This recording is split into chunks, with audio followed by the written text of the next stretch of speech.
Learning a block Gemara. Today's daf is daf test. The Gemara continues. We have beautiful agadas over here, and we're up to the Gemara here.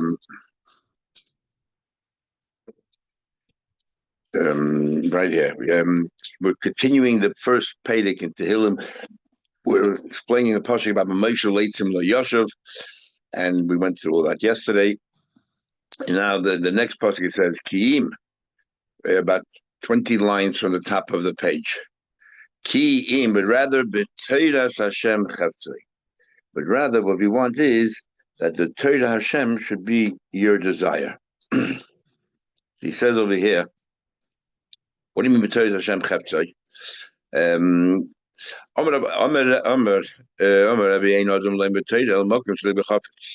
Rebbe said that a person does not learn Torah only in that section of the Torah that you enjoy.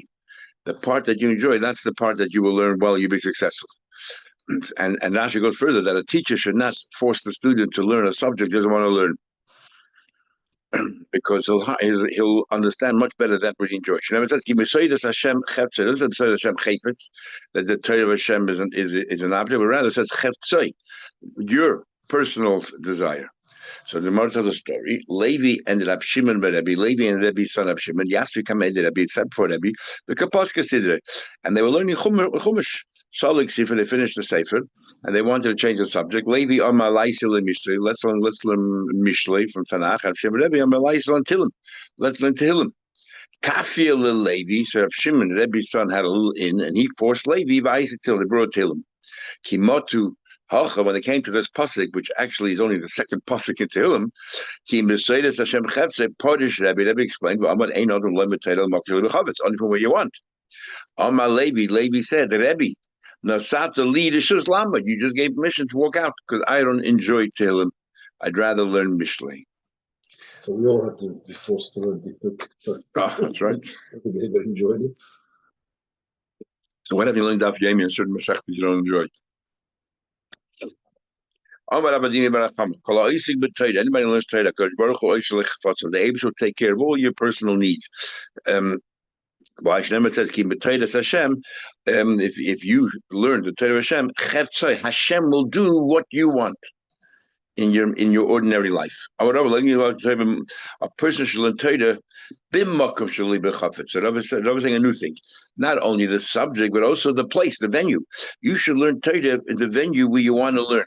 In fact, this is the Din Shulchan Aruch. This is that you don't have to listen to one of the exceptions. You don't have to listen to your parents if they tell you to go to this yeshiva, and you want to go learn another yeshiva by another teacher, by another rebbe. You're allowed to go because you'll only be. We had a few days ago that you're not zeicha from every single rav. And Yosef HaKoyen left Eretz Yisrael to Eretz Amim, which is Koyen Asrabanim, because he had his teacher there.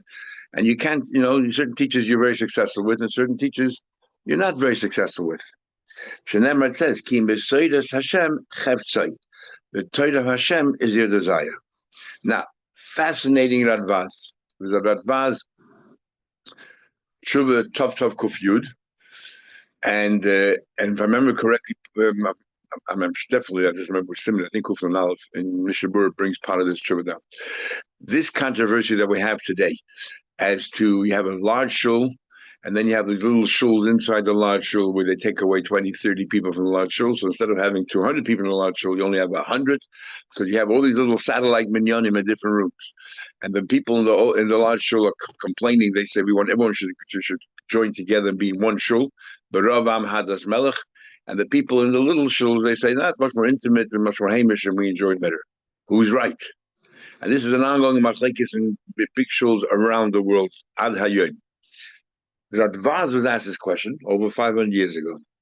And in fact, he wasn't asked the question. He was told by this community that we're very upset this other community broke away from us. Okay, two parts to it. First of all, they're not paying taxes, but also they diminished our minyan and they started a new kehillah. So he comes up with the unbelievable chiddush. He says, just like the Gemara says here, that a person should learn b'makom chafetz, says Radvaz, the same thing applies. A person should daven b'makom sheli b'chafetz. Certain places daven well, in certain places you don't feel comfortable. And you should always daven in the shul you feel most comfortable in. And he says, therefore, if people enjoy an intimate shul more than a big shul, the Fedish, they should have a breakaway shul and open and daven in the small shul. And the Razbaz continues. Fabulous advice. The Razbaz continues and he says that the idea of a Rav, why b'makom sheli b'chafetz is because there's a thing called ibur, that the neshama of the Rav and the neshama of the Talmud sort of joined together, and therefore you have a certain kinship, and that's why he's able to learn so well. Same thing with davening. If you're all comfortable with each other in davening, then there's some kind of a chabrusa, there's some kind of joining between all of them, and you'll be matzlich. And he says that the main shul has absolutely no right to tell the small shul not to have your own minyan. Mishnah Berurah brings part of this down in Nichus Beis HaKnesses, but it's a beautiful true that advised top Kuf Yud to learn the first part of it. The rest is about taxes and all that, but the first part about this ongoing controversy between large shuls and small shuls. This is even though he said there's an inya b'reibam hadas melech, but just like he says here, a person should learn b'makom sheli b'chafetz. He changes it and he says la'olam yispal adam b'makom sheli b'chafetz. Interesting. Okay, let's continue. 4 lines into the wide lines. First, the Torah that you learn is the Eibus's Torah because you haven't yet taken ownership. And at the end, at the end, it's called after your name. Shneimar says, but Hashem Chevtzei, but say Rasoi Yege Yem Voleh. First, that's the Torah Hashem, but then later on becomes Torah Rasoi, your Torah. Amar says, Rabbi, the correct way of learning is first learn the girsa. First learn the general idea of what's going on and understand it. And only afterwards you go ahead and you revise it and you try to be ma'ayin in it and then ask questions, mafalful, and go deeper and gribble. But first make sure you understand superficially what's going on, what's going on. And then actually answer an interesting thing. He says after you know the general sugya, when you have questions, you yourself might answer your own questions. Because now you have an idea what's going on. You'll answer your own questions. That's why I always said that, I don't know, the yeshiva system we have today around the world, I just think that there's something not right. Personal opinion. We should always learn the entire sugya, Gemara and Rashi, just to get an overview of what's going on, and then go start learning all of the shainim and acharayim. Because the way we learn right now, we have a tashma, we go into it. The Gemara could change everything in the next page, or the Gemara maybe even alerts to certain things that you have, and you only have a half a picture. If you learn the whole Gemara, the whole sugya, and the Rosh Hashiva will know where the sugya ends. You learn the whole sugya Gemara Rashi first, just to understand what's going on. Then you go back and you Shneimais and go to the Gimel or Aleph, or jump a little bit to go to Gemara Rashi and the sugya there later on. And then you go back and you go through the Shein Yachreim. It all makes sense. As Ashi said, you'll be in a position to answer your own questions yourself. First, that's Torah Hashem, and then go to Torah Hashem. Rabbi says,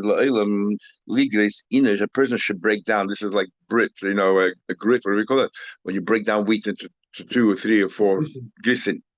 So the English word, Brit. No, Brit or grit. Grits, maybe it's grits. Okay, so you break it down into you don't make it fine. It's not broken down into little pieces, but 2, 3, or 4 pieces. The Mishkan, it goes further. Avagav the Mishkan, because it only superficially, you didn't really dig into it. You might forget it. But Avagav the Lo Yodel my command, even though the teacher doesn't know what he's talking about. Here is the way Rashi learns. Others learn talking about the Talmud, doesn't really understand. He just knows that he's just saying Oisius. Rashi goes further. The teacher doesn't know what's going on. Doesn't matter. Nevertheless, you get a general, even a very, very superficial overview, makes the learning afterwards so much more easier to understand. Now it says, Gorsa nafshi latava, Gorsa ksiva leksiv tachla. Should be Gorsa here, but saying Gorsa, the Hebrew is to break it down, the Brits, and not to grind it into small pieces. We're about 10 lines into Rav is teaching us how to learn properly.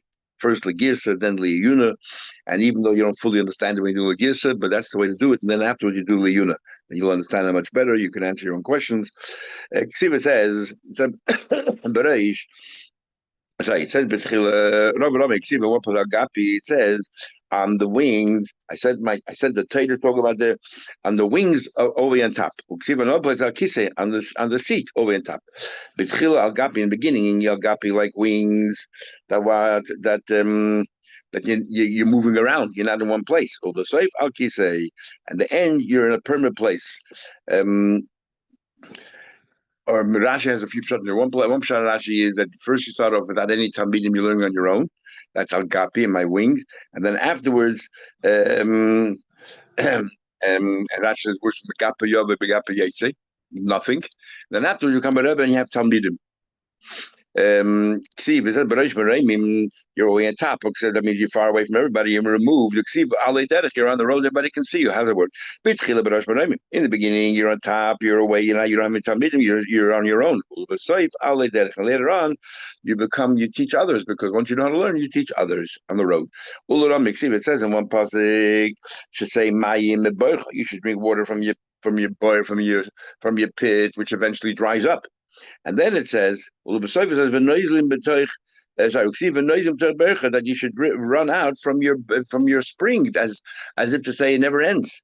When you start off learning it's only a bar, you have very limited knowledge. But you continue learning Torah, it'll continue flowing, and you'll be understanding much more. From here it says that Schede was Rav's main teacher, or one of his main teachers.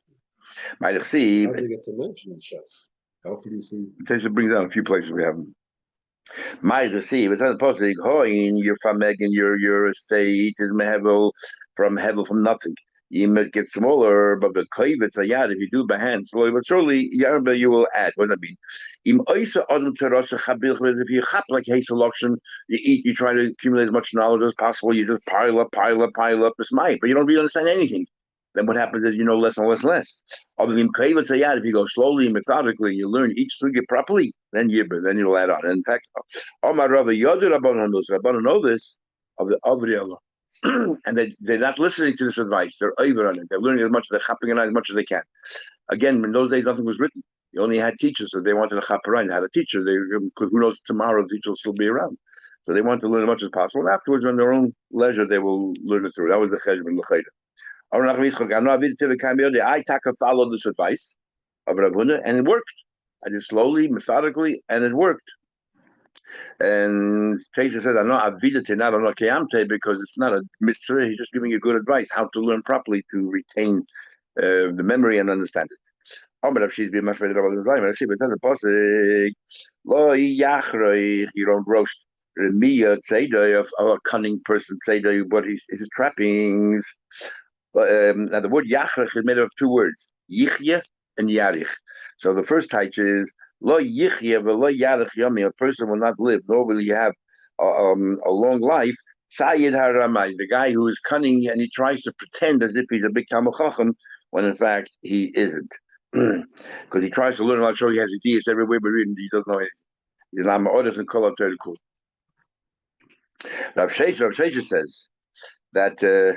Abba Hirschberg told my brother once that when he was 18 years old, he finished the whole Shas. He memorized the whole Shas, and in Chachma Lublin. And he was thinking to himself, what's the next big achievement I can do in my life? So he decided if he can answer a question, that's the next step. So he said he found one of these chuvas or whatever things on the we finished off Tzadichin. So he worked on it, he said, for months. But all it says ayin. He worked on it for a long time to figure out exactly what was bothering him, and he gave this long-winded answer. And he sent it over to Rabbi Shabbat. He said it took a long time, but eventually one piece of paper came, both sides. All it said was ayins everywhere, not a word. Ayin here, and all over Shas and Shalmi and Bavli and other places. He said first he couldn't understand how does this deal with the situation we're talking about. At the end, he finally realized every place where it says in Shas the word shaitan. and he's very proud of it. But yeah, so this guy who just learns very superficial is not that one shot. Rav Sheshet is a big trouble. Rav Sheshet said Harama Yachrech. He said the same thing, but another way around. He said that is a good way. That Tzayid Harama Yachrech. That if somebody is Tzayid and he's cunning and he learns, he has a method how to learn, then Yachrech will live longer than everything else. He also did me to understand what we're talking about here. Is to give an example, a person and he captured birds. If he breaks the wings, show the first bird, then Kulam Miskam Yada, then he'll catch a bird. But he doesn't break the wings while he's catching the second bird, the third bird runs away. No, you're learning the next sugi, you totally forgot already the first sugi. A Miskam is beyond. Eight shosel is a tree that's replanted from one place to another place. On the water tributary, what do you call it? Tributaries. Eight shosel relocated to a dafka eight shosel planted from one place and moved to another place, but not like an eight that's in the two in one place. What do you mean? What do you look from there? If you learn only from you plant a tree, because it's Chaim to tell you that you plant a tree, you learn from one Rebbe, you don't get the full picture of learning because the Rebbe will give you his way of learning, and not the full picture. If you learn different Rebbe, you learn different ways of how to attack the Gemara, and then the one that's best for you, or you get the best out of all of them, and you use that method. So otherwise, you don't see a bracha. Chizda said once it said he wanted to say it was about trading, but he was scared. Because if he tells him he has to go to another Rebbe, he'll lose all his Talmidim. That's kachava. I want to tell you something. I'm very scared. The Shavkita leave us later. You're all going to desert me. And this, but he didn't hold back. You don't see Shem Bracha. Kamei to Rabba. They all went into Rabba. His not Rabba, his colleague. So I guess it must be Rabba said to them because he had no Talmud left because the Omer Rabba. When it comes to an approach and how to dissect a Gemara, a Rashi, a Tesis, there every Rosh Yeshiva has a different method, a different way of doing it. So therefore, it's good to get the best of all of them. Avo Gemara, but when it comes to Gemara, Pasha knowing what it says, Merab Echav Adiv. Better to learn from one Rav in order the Loi Liflig. Because even though they might be saying the same thing, they'll use different lashonos and you get all confused. In fact, it says one of the lashonos say the reason why the Eibishter made the Torah Shabbat Peh to force you to learn from a Rav, and then if you learn from a Rav or not one Rav of the whole Torah Shabbat Peh, you're going to first of all he'll teach you correctly and you'll get it right. If you don't have a Torah Shabbat Peh, it'll be all written, then everyone is going to learn different ways and it'll be very controversial, be full of machlekes.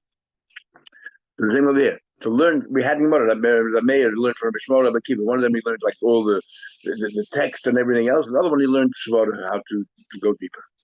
Then we write that this tree, Palgimoy, right, on these waterways. Palgimoy we're going to teach. And Moyim is Torah, and Palge is to divide. So we divide the Torah. What way? A person should divide his years. Shlish ben Mikra, Shlish ben Mishnah, Shlish ben Talmud, a third. So if you want to ask, and it sounds like you live 70 years, so you divide your life into 70. Me, Yoda, Inish, Kamachai, who knows how long you can live? So Gemara says, "He come in and be Yoimim." Talking about days. So Rashi takes it literally. Yoimim means 2 days a week you learn Chumash, 2 days a week you learn, Mishnah, 2 days a week you learn Talmud. What do you do the 7th day? Well, let's do this. But Tesa says it means within the same day, because just like you don't know how long you live, how you know how long you live in the week.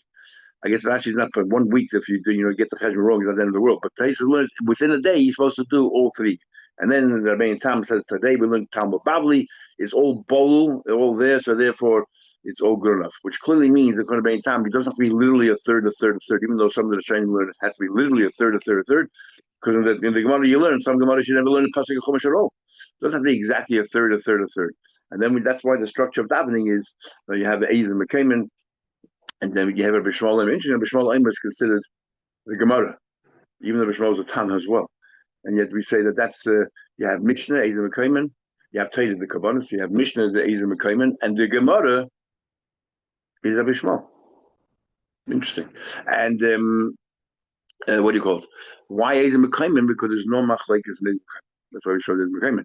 It shouldn't matter, but in brachas itself, we have the same thing. After brachas, we say Barechacha, which is a Torah Shabbat, Elu Dvorim, which is a Mishnah, and it says that Yivarecha itself has 60 letters, and 60 letters because that's 60 Masechtas and Shas, and therefore you have representing Torah Shabbat Peh. Amar Rav says Rav, in period yitin beita, and if your payers come out in time, but later yibal and its leaves don't fall apart one brand. Im lav, if not, ala loimed, vala melamed. Yeah, sorry, I should mix it up. I will lie. Asher period yitin beita, the food should come out on time. So, Amar Rav, in period yitin beita, if you're going to what the payers, you're going to learn Torah, and you're going to have kiyas eating the Torah the way you're supposed to. Then va'alei la yibal. And the leaves, whatever one drop, im lav, if not, ala halaymed. The ala malamed, alema koslaymed, the Torah refers to them, loy kain hoder shoyim. Both of them are considered a shayim if you don't have a seder of limud haTorah. And the last reason, the second pshat, usually the second pshat is always secondary. Here it actually says ikar. As a period vita means that after you learn, it brings paytas. You don't just learn academically, but actually you follow through the halachas whatever you learn. What that you killed that many chalolim? What's that referring to? It's referring to a talmid that's not qualified yet to paskin and he does paskin. That doesn't shy away from it. And ba'atzumim kol harageh, atzumim only means strong, all harageh. That right, all those are killed. But we're going to tie atzumim means from oitzamein of blinding yourself. The talmid shegilero, you qualified to paskin, and he steps back. He's not interested. So he's blind. He puts like a blind, what do you call it, a mask on his eyes, and he makes somebody disappear. Ad kama, what age do we say that he's not qualified? Ad memshni. Actually, put down shulchan that to be paskin he should be 40 years old. I bring Rabba says Rabba here. Because the descendants of Eli were cursed. Abaya lived 60, and then the Gemara is now Gemara there. I think it says Rabba. So it has to be Rabba because Rabba was not a kohen. Rabba was a kohen, and Rabba lived only 40 years. But Rabba already. He became a yeshiva when he was 18 years old. Remember, for 22 years of yeshiva. At the age of 18, he just has to be 40. Hasan b'shavin. They're talking about that if there's equal, then you should be 40. But if nobody's equal to him, then he should. It doesn't matter the age. But what do you mean? The leaves are like extraneous to the paytas. What is it all about? What's it referring to? I feel the sichas chulun shetam b'chacham. Even the leaves, not the paytas themselves, just the leaves. Even the sichas chulun of a tam b'chacham, sicha talmud. You also have to listen. We're having more than sukkah. And it says va'alehu, and even its leaves lo yiba. Shouldn't just let it right away. Whatever he does, he'll be matzliach. It's written in the Torah, and this is very important for all those who are learning it. Repeated in the Nevi'im, repeated again thrice in Ksuvim. That anybody who has a shir in learning Torah is nechasav matzliach. He'll be matzliach in the yoning gashmim as well, and all his assets will be matzliach, including Nachal and everything else. My uncle, Fibers Vogel, was a shliach in London, so he used to go to the Rebbe every year and give a duch of everything he did, because all the people, the Makaravim were his there, everyone, including Jonathan Sachs and all the Gvidim. So he once wrote a long duch. He had a very successful year. He met a lot of people, and he was Makar a lot of people. He wrote a long duch, and he was so proud of himself. When he brought into the Rebbe Yechidus, the Rebbe looked at it, and the Rebbe said to him, Ika Chasav and Sefer. And he's thinking, what he didn't miss anybody out. If he missed somebody out, it wasn't Ika. I mean, he wrote the name. And he looked at the Rebbe, puzzling, and the Rebbe said, what about nachas of your children? So that's the nechas of matzlichah as well. Because of the Torah, it says in the Torah, it says, what does it say in Torah? Shmartas the Rebbe says, oh, he's moisel, matzah, skill, kosher, tassin, you'll know what to do. Shana ben Nevi'im, so you know exactly what to do, you'll be matzlich. The sleeve, it says, like, Yom HaShem Torah, then ben picha, v'gitza, v'yom ha'layla, l'man, tishmer, lasik, holocaust, by to do, ki oz, tatzlech, et you will be matzlich. But oz, taskel, then you'll understand. Meshul, v'ksub, the sleeve, it says, ki meshoyz, v'chevtzu, v'shoyz, v'yom ha'layla. And we raised it before. By the way, we just had before the Torah Hashem Cheftzai. One shot we had was that if you learn Torah Hashem, then Cheftzai, the Eibusher will carry out whatever your chayfetz is in this world. But here we're continuing. The Choyl Asher Yaseh Yatzlech will be Matzliach. Machriz Rabbi Alexander made an announcement. Man boy chai, who wants long life? Who wants long life? Everybody came running over. What's this antidote that you have? The Panstiliam was looking for the fountain of youth his whole lifetime. What do you have? He said to them, they all said to him, no, give us the secret of long life. He said, me, the so why he brings it down there? Because he continued. Okay, as long as I behave, it's easy. I won't say anything wrong. I won't say anything lies. I can spend the rest of my life sleeping away, being a couch potato. You can't just sit and do nothing. You have to say You have to have shiurim and learning Torah. Never it says, never desert my Torah. Have shiurim, and then you'll be guaranteed to have atzlach. Then we learn the Mishnah. When you come to this kippah, is what is that? It's a mokum shema midin ba avodah zarah. They place avodah zarah that you're not allowed to. You're not allowed to. You're not allowed to build it. If you did, you're allowed to keep the wages. The wages, which is not what you did for the avodah zarah, that's the consequence. The outcome is mutter. Is mutter. Why not? It's only there to serve avodah zarah. In fact, even the money of avodah zarah, according to most, is also only midrabanan. And here you're not doing avodah zarah. You're dealing with a house that is, a platform, whatever it is that that they built specially for avodah zarah. That's what you're building. So this is a mishamshe. It's there to serve avodah zarah. Whether you follow Akiva or Rebbe Shmuel, and Sheyad Machlekes Shmuel Akiva is about avodah zarah. Whose avodah zarah comes also straight away? The Yid's avodah zarah or the Goy's avodah zarah. One opinion is the Goy's avodah zarah comes also straight away, but the Yid's avodah zarah does never come also until he's mishamash it, until he serves it. And the reason is by Yid we're always hoping to the last minute that he's going to change his mind and not use the avodah zarah, because he has a yetzer tov and natural kiss, but he's not going to do avodah zarah. And the other time holds punfaket. They're not us until you and Nachman. You're not us at Shiyavdu. So if you're not us at Shiyavdu, what's the problem with this? Not even avodah zarah. We're talking about avodah zarah itself. Not that you're building the house for avodah zarah. You're building avodah zarah itself. The opinion that says by Goy, the moment you build an avodah zarah, it's already avodah zarah. Okay, so then it's the chiddush of the money that the wages are mutter. But the one that says that by a goy, the other time says by a goy, it does not become a avodah zarah until he serves it. So who cares if he finished building the avodah zarah? If why tak is it mutter? Why tak is it mutter? Because it's not really avodah zarah yet. Right, it's not really avodah zarah yet, so it's not money for avodah zarah, which is also the rabbanon. It's not really avodah zarah yet, so therefore you're allowed to keep the wages, and that's what we're telling you here. But if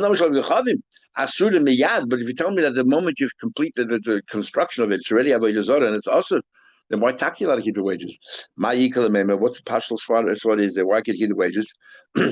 Elam Rabba says, we're talking about the last blow, the last nail that you have to the makbah patch, the last nail that you have to do.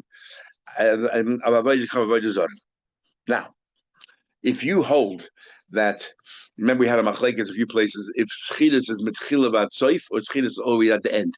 In other words, is it really in every layer of bricks that I put on the wall? You already chayiv me for that layer, but I won't collect it till we finish. But you already have a chayiv. It's already a milva. And we have all these machlekes regarding that, or do we say that no, that this ain't schidus elul b'seif? You don't owe me the money until I finish the entire job. So if you say yeshna schidus mitchila v'atzoif, so every section of the way, you owe me the money already, but it's not avodah zarah yet. Because when does it come avodah zarah? Only makusha achron. But that last bang with a nail is worth less than the shah pruta. So therefore, that's. Exactly. That's why I'm allowed to keep the money, because all this money that you owe me, that's worth more than a pruta, is for I built you something, wasn't avodah zarah yet, and the last blow which made avodah zarah is worth less than a pruta. I ordered a training mass, so what? Still hasaba no. If you steal from a goy less than put something, a goy still less than pruta, it's still an aveda. So the answer, the pshat is that if you wouldn't have done that last blow, he still would have paid you the full amount of money, because he could do it himself. With like a hammer bang the last nail, he still would have paid the full amount of money. So therefore, it's as if he paid you nothing for the last thing. So the word lesser shavruta means that he would have paid you nothing for it, and therefore it doesn't count.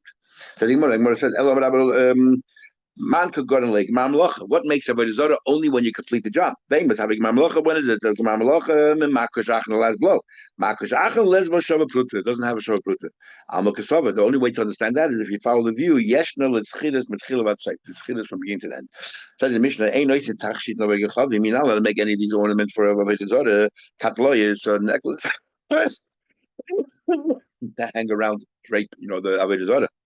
The Zami noseband, the boys rings. Rabbi Lezer says that with taste that what do you call it? If you get paid, you're allowed to. Taste says impossible that the Mishnah ever said that you're allowed to get paid for building avoid for these things, which is mamish directly for Avodah Zarah, or you're allowed to do things for Avodah Zarah. Impossible. So Taste says there's no such girsa, no way in the world. Interesting Taste. There's no way in the world that any Tana would say this. You're not allowed to sell to a guy a tree which is growing from the ground. Once it's cut off, you're allowed to, even though it originated from the ground. Abuna says, you're allowed to sell them when the tree is growing on the condition that he cuts it off. So how do you know you're not allowed to sell something which is attached to the ground? They say you're not allowed to give them a resting place in Eretz Yisrael. You're not allowed to sell to a guy any property in Eretz Yisrael. We hadn't gotten over there that even on Shabbos you're allowed to go ahead and write a star to buy properties away from a guy, let alone to sell them a guy. Don't give them a karka. Don't give them any resting place in the karka. But you might have use it for other things. You're not allowed to say, "Oh, this guy is so handsome, that she's so pretty." You're not allowed to give them compliments. To say that, don't give them chen. My loisichanem, which means resting place. I'm going to attack you both. Akati mi boile the 30 million from it. I'll give a gift with no purpose. Today you're allowed to give gifts because you're doing it for a purpose, carry the favors, you have a good relationship, and you'll benefit from it. But stam level today, now I'll give them a gift. So that's what we're learning. Don't give them something chinam, something for just a matana. My loy dechanish, I'm not cool to learn all this. Once you finish off, tani namahachi. Loy techanem, loy sitlem chanoi b'karka. Don't give them rest place in the karka. Davarachel loy sechan loy titlem chen. Don't give them compliments. And davarachel loy techinam loy titlem matnas chinam. Don't give them a gift for free. And we'll continue tomorrow about this gift. Okay, have a good day. We'll continue tomorrow, Mitzvah Shem. Thanks, Pa. Bye.